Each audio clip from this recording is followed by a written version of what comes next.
the founder of Pro AI Global, and she is a force to be reckoned with. I don't think that the idea of possibly not doing something or not being amazing at something ever crosses her mind. And it's definitely an energy that we can all take a few lessons from, for sure. She also does a really good job of making AI make sense and bringing together that network and that community globally that are interested in or are playing a significant part in AI. So yeah, let's check her out.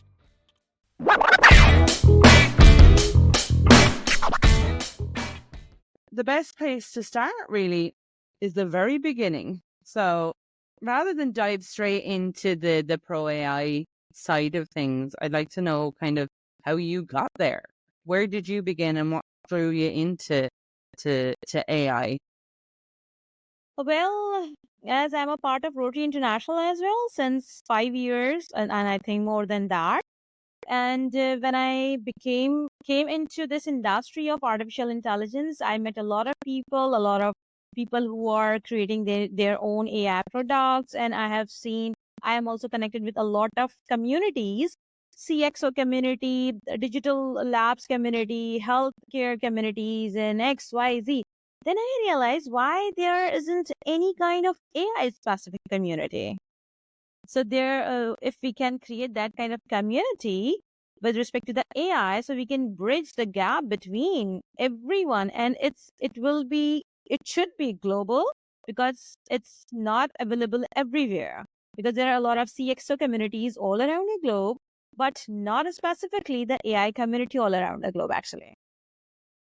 That's funny because when you reached out to me about the Pro AI Global, Yeah, I exactly. realized the same thing. I was like, there isn't something like this, or at least if there is, I hadn't heard of it yet. I've heard of smaller kind of regional groups or country-based groups or university-based groups in many Oh, cases, but not an actual global, like, professional yeah, group. a professional group. Yeah. We are, just we opened our membership just a month ago, and now we have reached 26 different countries. Wow, that's pretty Yeah. impressive in that space. Well done. Because actually, this plan came into my mind last year in October. So I started doing podcasts of foreigner AI experts, not in Pakistan, out of the Pakistan. So I did my first podcast, or you can say my first season in last year, November and December. Then Yeah. all the ideas, all the dots connected, and then it became like this in front of you. So I was in touch with a lot of foreigner AI experts, especially, and cybersecurity experts as well. So Yeah. when we opened the registration, so then I start welcoming everyone. And now look at where you're at.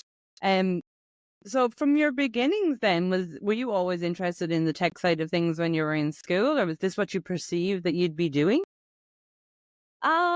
You know what? When I have done my master's in applied statistics, right? So I'm a Yeah. statistician. But when I was taking admission in statistics, I had no idea what I'm going to do, you know? So at that time, That's I was fair. so young, and I just got the admission in that, and after that, I started working with multiple companies. In that case, I was looking for a job, and I was too young, and no one was giving me the job relevant to the statistics. Then someone called me for a construction company, and they called me that we need a manager level, and are you interested? Before that, I was teaching in a school, you know. Yeah. So yeah, I was a teacher at that time. So then they called me to be a manager. Then I went there, and within 3 months, they give me the HR, they give me the recruitment, they give me the procurement as well. So I have the construction side experience as. Wow. Cool. And a bit of everything on that from the sounds of it. I mean, some people might say that that was wrong, and I guess at some level it is, but I always think if you get the opportunity to get a flavor of other parts of the company, that there's never a negative to that, to understanding how other parts of it work. Like you just said, you came in to do one role and did 3 or 4 more. It's all going to benefit you later, do you think? Yeah, actually, to get the different experience is amazing. I have the experience in health sector as well. And now I am into artificial intelligence, and people ask me, oh my God, because I used to work with Chinese as well. I can speak Chinese language. I can speak a little bit Russian language, a little bit German. So people used to ask me, hey, you work with the Chinese companies. What are you doing here? And then when I talk about AI, and then they said, when did you start it? We never had an idea about it.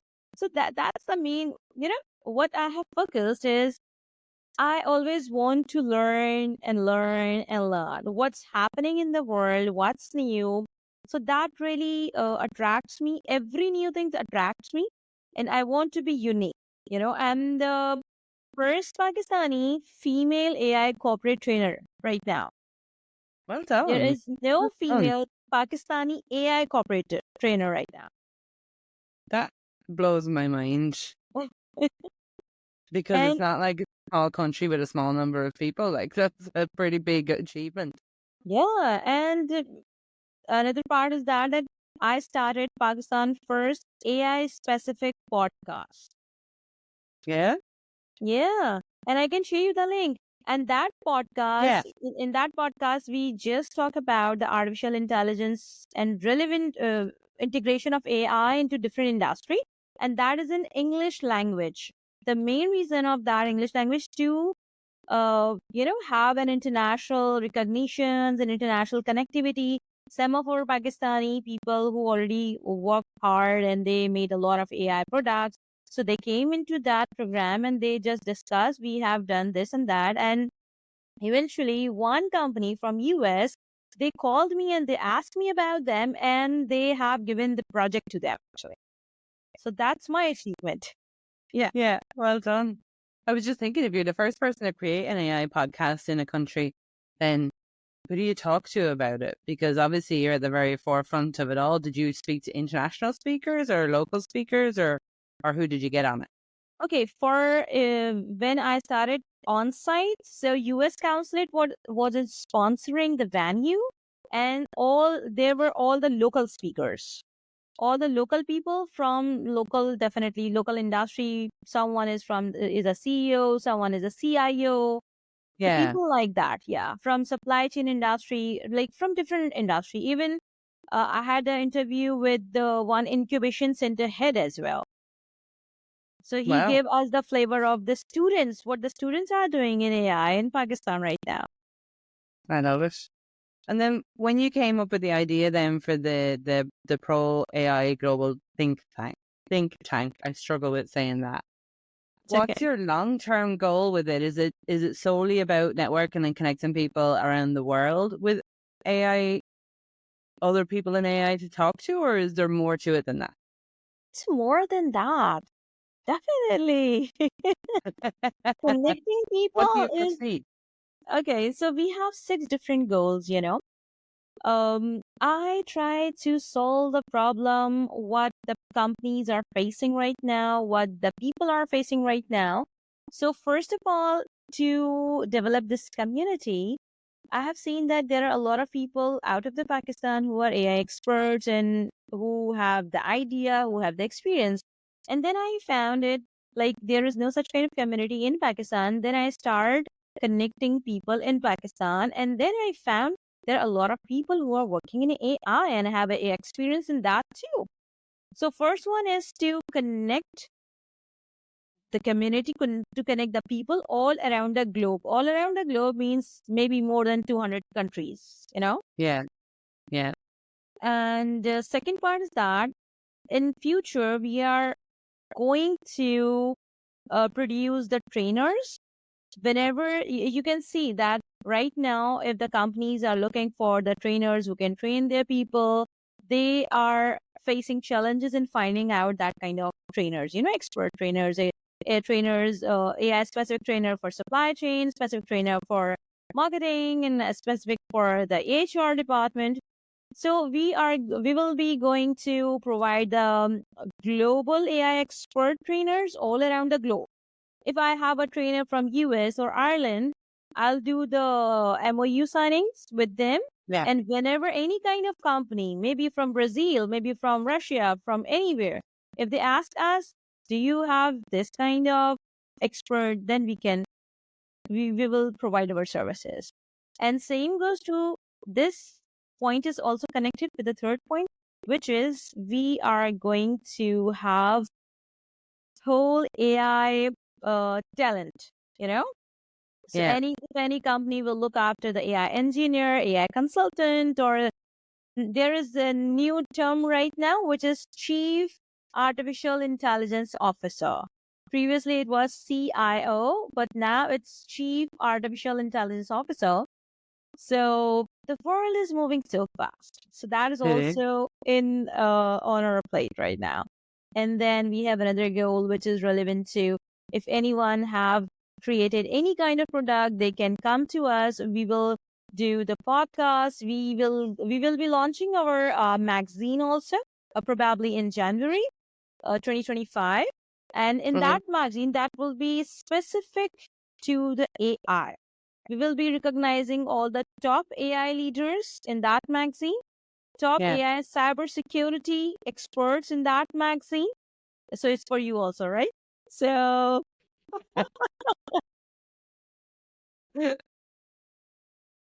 a lot of things are already we have planned a lot of things. So these Yeah. are the main major goals.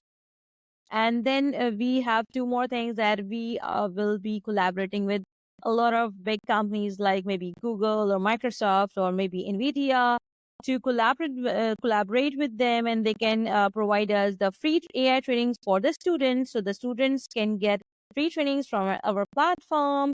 And after that, I think that's enough. Yeah.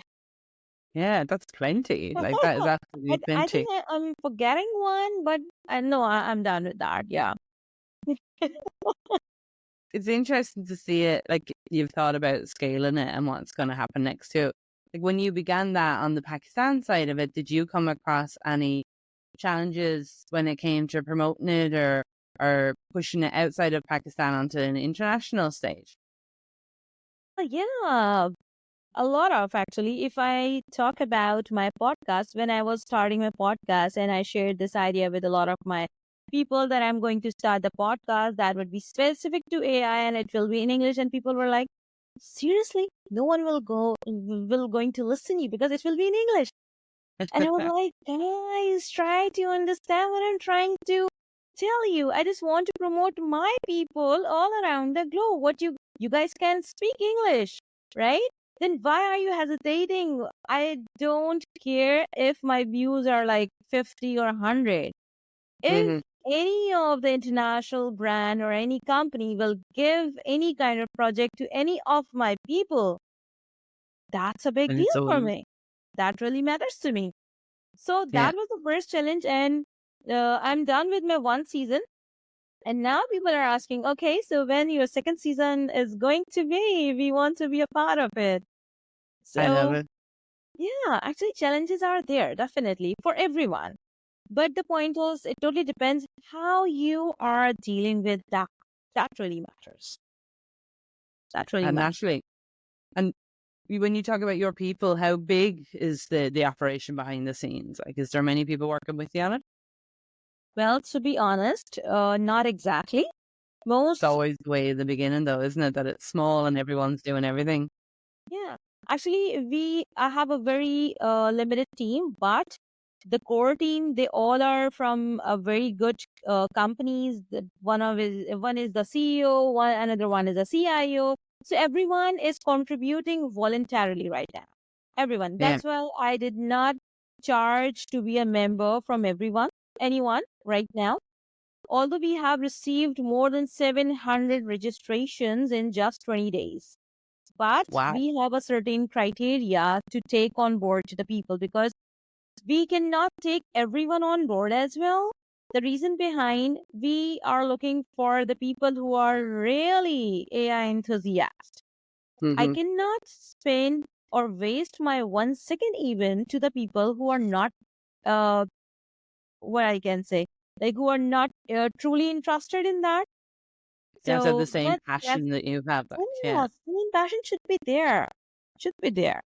I like that because I think it's easy to stay motivated when you're surrounded by people that are just as passionate and pushing towards the same goal. Like, when you've got one person in the room that's got negative energy, they just suck the energy out of everybody else in the room. So Yeah. it's a very focused approach. You're creating all the right kinds of energy for your mission and your goals in there, which is very smart. I like that Yeah. altogether. So your team should be very positive and the positive energy should be there. If everyone has that kind of passionate and the positive energy, then we can get that success, to be honest. Yeah, absolutely. So when it comes to, like, everybody worries about AI in the future and what it means for us. Well, I say everybody. I don't worry in the same way, and many technical people don't worry in the same way because we know better in most cases. But when it comes to people's skills and what they should focus on learning or being able to do in the future, if they're going to be working either alongside AI or using AI, what kind of things do you think people should be focusing on? That's a very good question. And I'm getting such kind of questions almost in every of my training. So Yeah, people are asking how we can dive deep into this.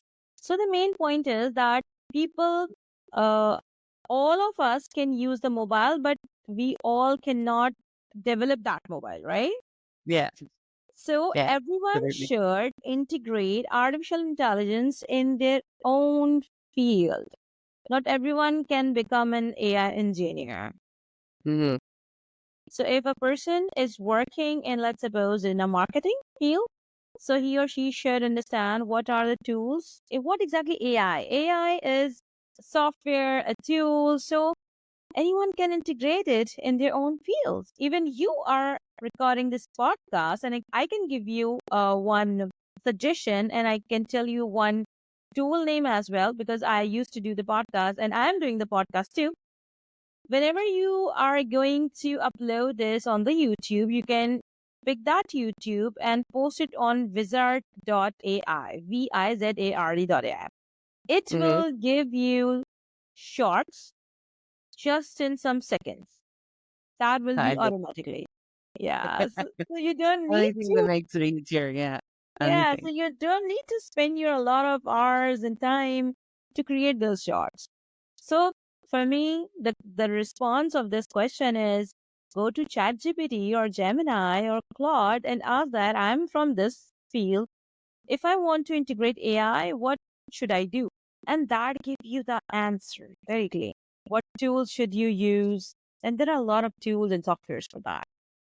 Yeah, that's fair. And I think even the naysayers or the people that were reluctant to use it before, I think are beginning to understand that they're already using it. They may not be aware. Just because they're not typing questions into ChatGPT doesn't mean they're not using AI. It's there with your chatbots when you're onto customer support, or it's in so many different tools that you're using when you're on the internet at all. And I think that, at least from people I've been speaking to of late, you can see them kind of go, "Oh God, I was using it."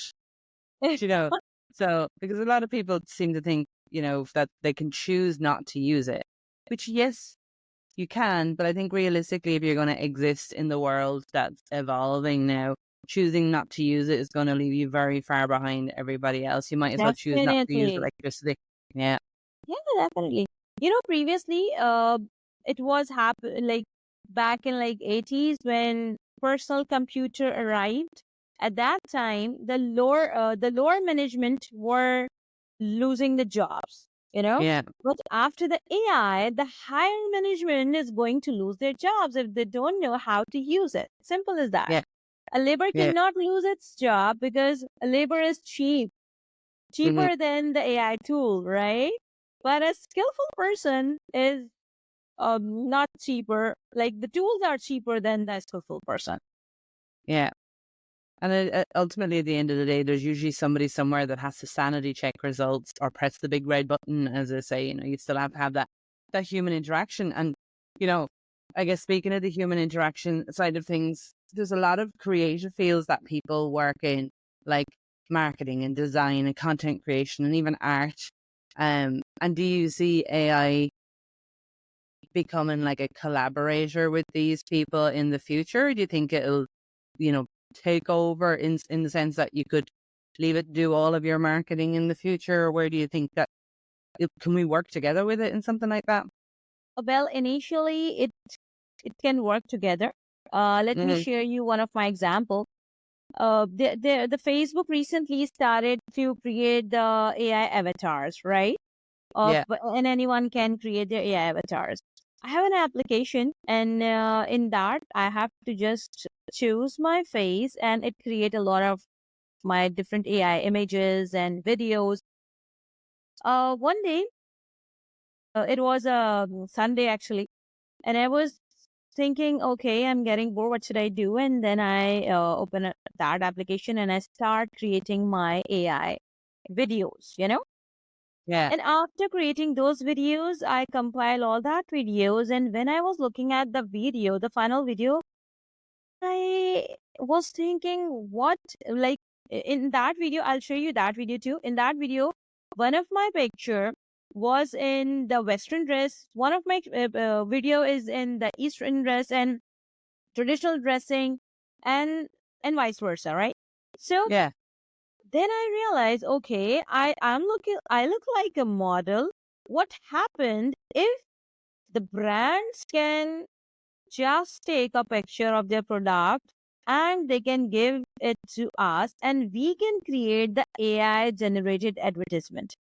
They don't need to hire Yeah. any model. They don't need to hire or rent that place and the photographer, a lot of cost. And Yeah. then I shared this idea with one of my core team member and he instruct to his team and we did it. Now Cool. we have three different brands. It's about like last month.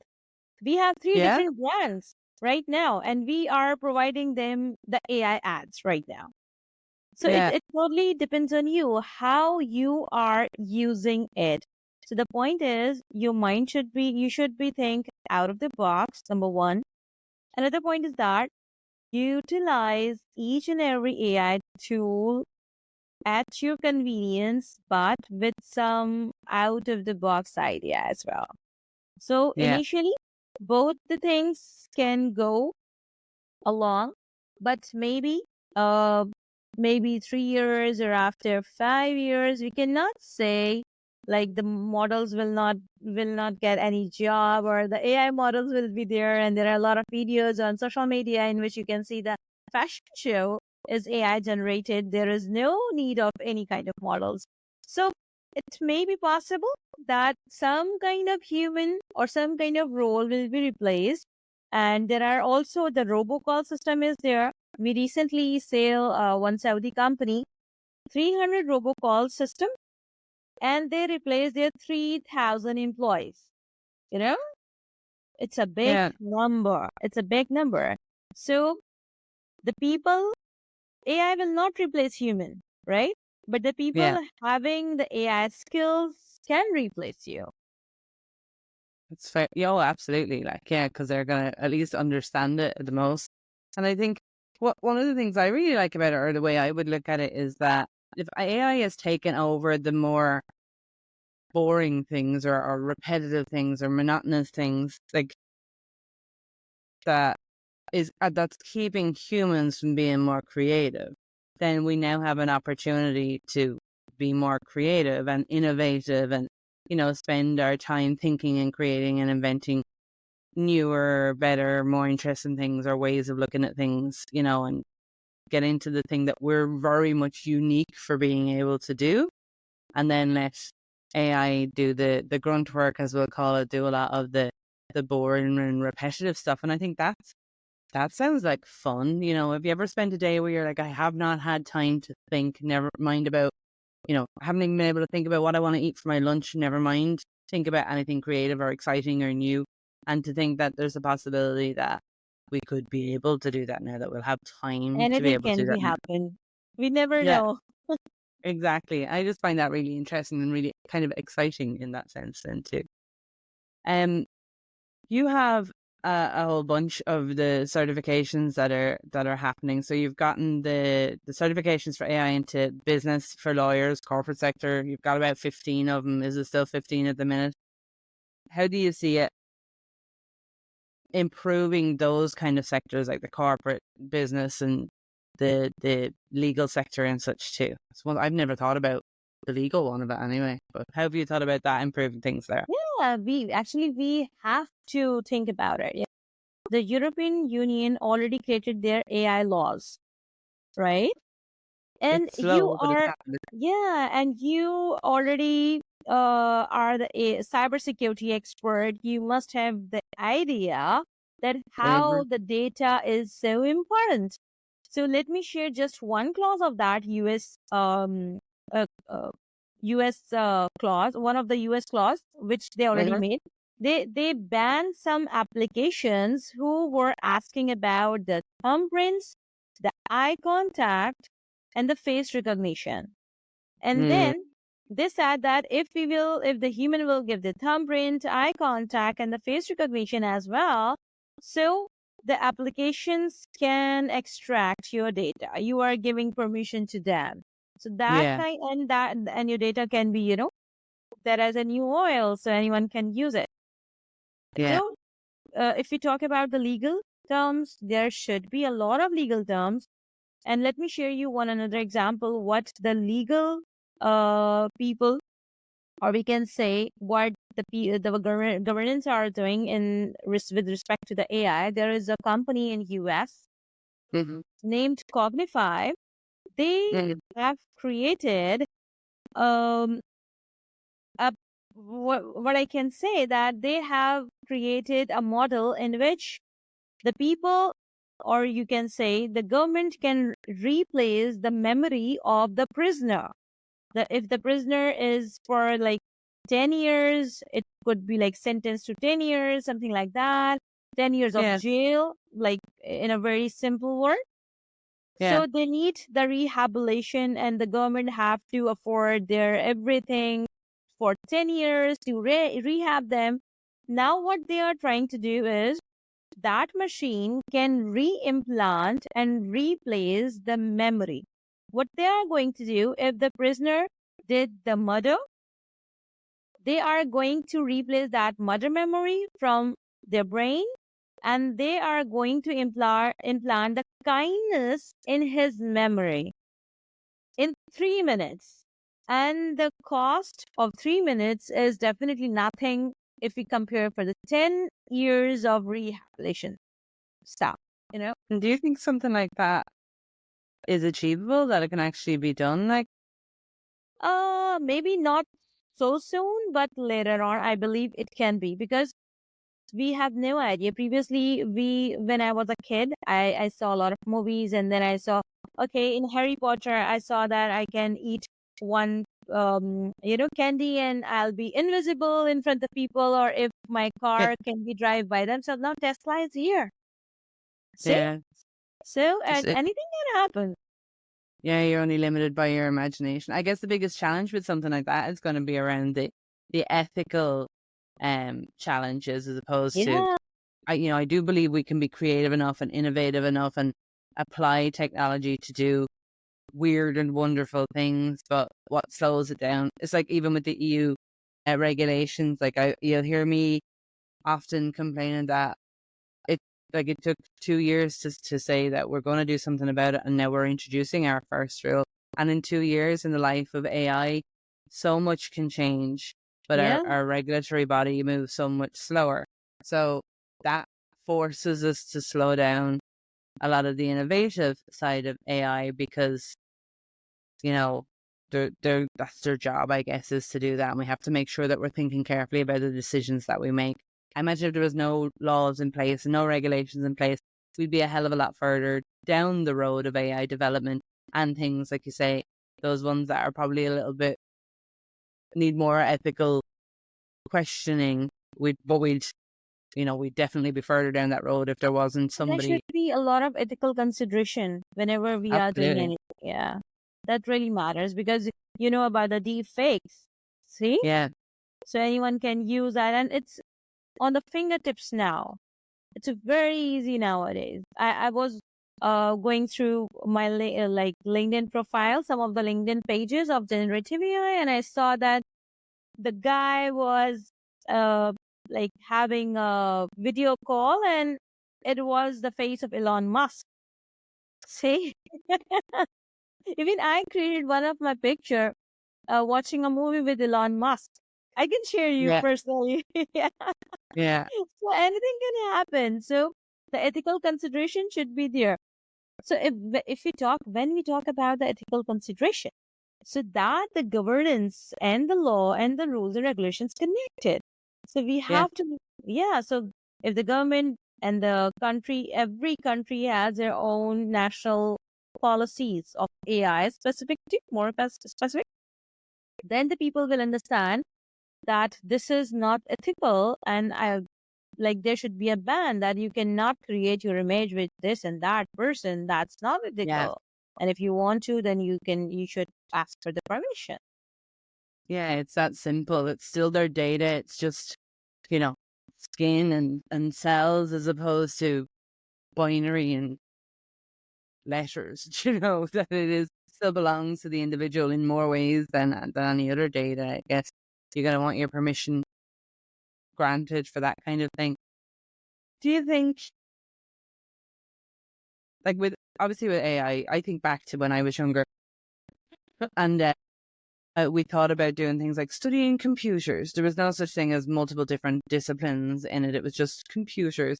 And then within 10 years, there was multidisciplines in all things tech. So it was technology, but different flavors of that. And now there's technology and cybersecurity and AI and GRC and all of these other bodies with different courses and such Yeah.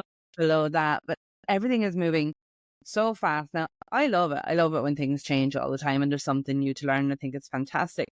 But I'm sure that for a lot of people, it can be exhausting, but yet they're going to still need to keep on top of these skills to stay fresh and to stay employed in whatever field that they're choosing. How do you encourage that mindset within what you do for people to always want to keep learning and keep abreast of everything that's new? Okay. So if let me talk about myself first. Yeah. I used to do and I am doing the meditation, and the another part is that I love to learn about new things, Maybe I still listen the old songs, but I know about the new technologies. I Yeah. love to have a conversation with the foreigners, and because I used to work with them, so I love to do that. I'm extrovert. I love to do networking, and I'm also an NLP trainer. That is a neuro linguistic programming trainer. So I have a little bit idea as well that how human behave, what are the human psychology says, and how we can cater it.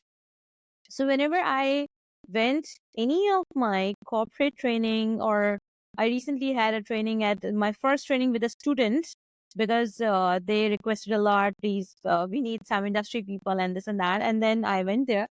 I never start my training, or I never filled my training with lots of the data in the presentation. Data in that sense, the written data. I Yeah. always show them the videos, right? Yeah. Know 80% your of audience. my training always depends on the videos. I always put 80% videos in my sessions.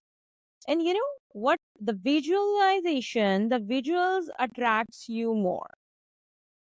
And when Absolutely. the visual attracts you, anything attracts you, there is a curiosity creates in you that we should learn more and more and more about how this thing happening. The two stories I just shared with you about that Cognify, I mean that company who basically implant a new memory in the prisoner's brain.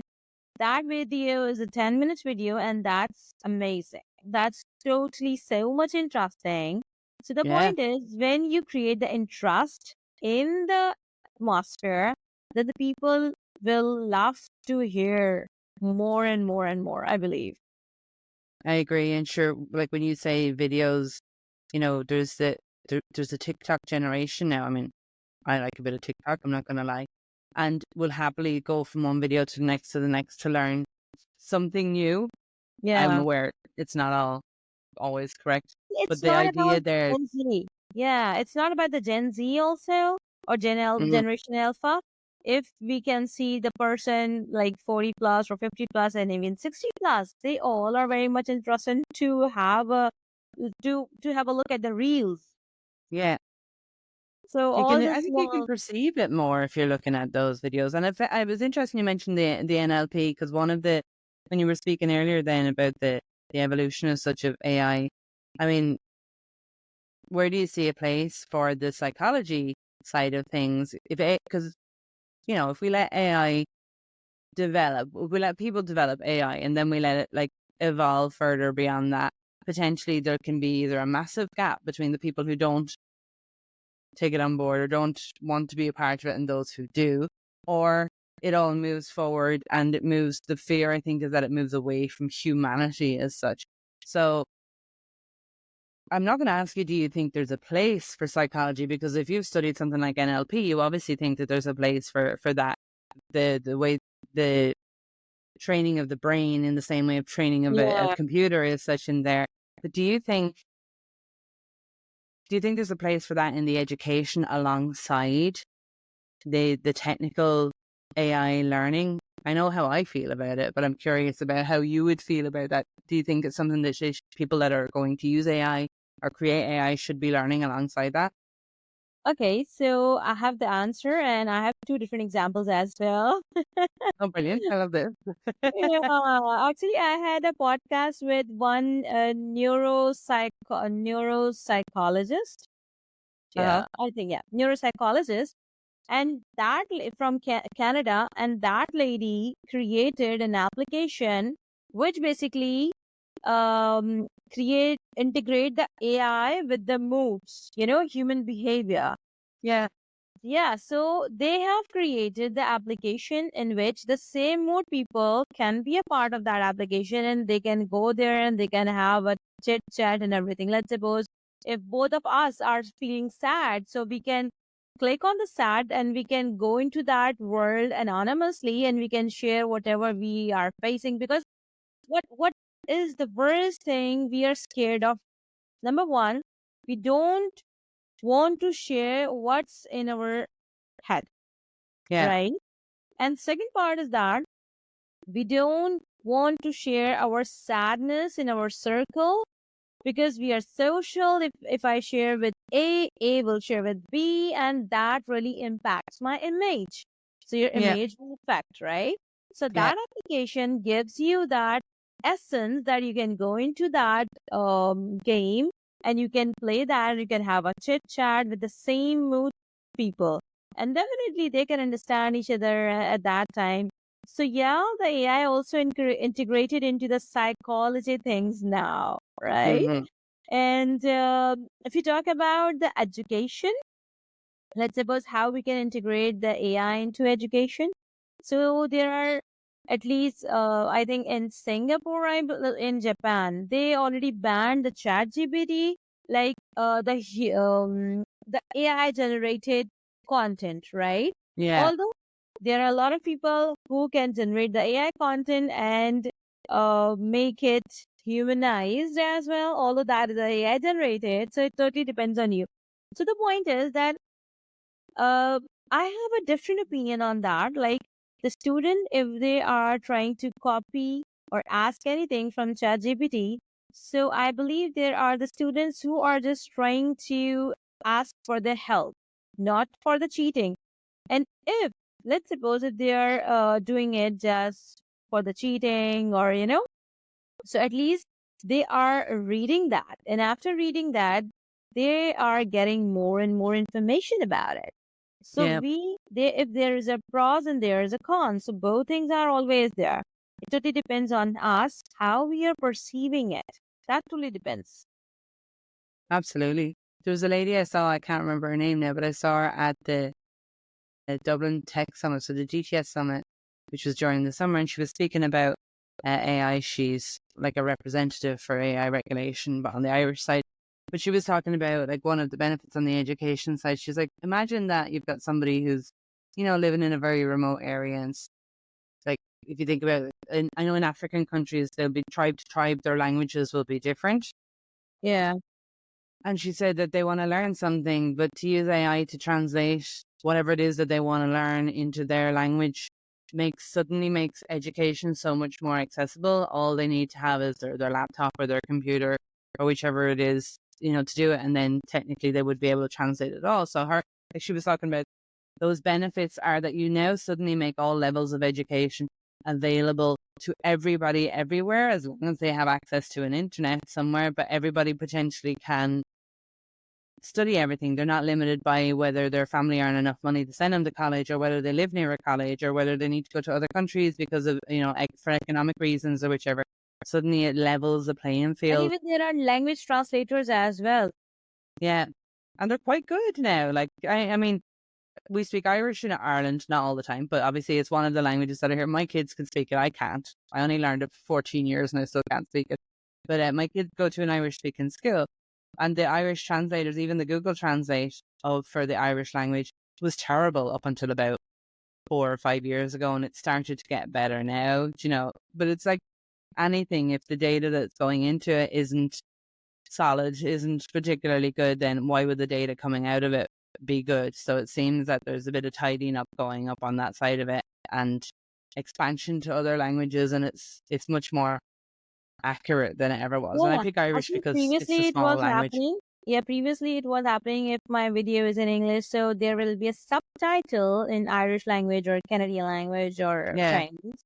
But now it's in your audio, like your audio will be converted on the spot. So that is generative AI. I Yeah, remember the that's first introduction of an app like that, and it was one that on your phone you could turn it on where the person could speak into it and it would translate into your language. I know it still exists. It's probably Google as well. But again, the Mhm. first iteration of that, like any first iteration of anything, is usually a bit rough.